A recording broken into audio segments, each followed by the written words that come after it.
Today I want to talk to you about visualization. Now, visualization is one of those terms that gets thrown around a lot in the tennis instruction world, and I believe there's a big misconception about visualization. Maybe someone has told you before that you should simply visualize yourself hitting a great forehand and not think about the technique, and if you just visualize it, it will happen for you.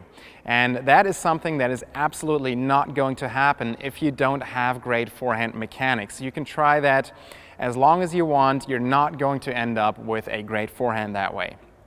What you need to do is you need to put in the mechanical repetitions. You need to fix your forehand problems, taking the forehand still as an example, and do the repetitions, work on this, and then you can add a little bit of visualization on top, and from my experience, this can speed up the process.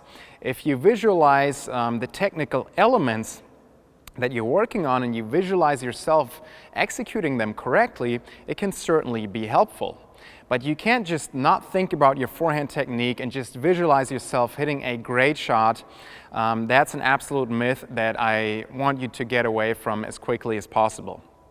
Now, visualization is also very useful when you mentally struggle on the court. So for example, a lot of times my students, they will learn a new skill like a great forehand and they can execute it well in practice. We've been working on it a lot. But when they come into match play, they tend to revert back to old habits. And that's just a natural reaction. But this is where visualization can also be very helpful. So what you can do is you visualize yourself in that match situation executing the forehand just the way that you did it in practice after putting in so many hours with the physical repetitions. And this is where visualization, in my opinion, can be really helpful.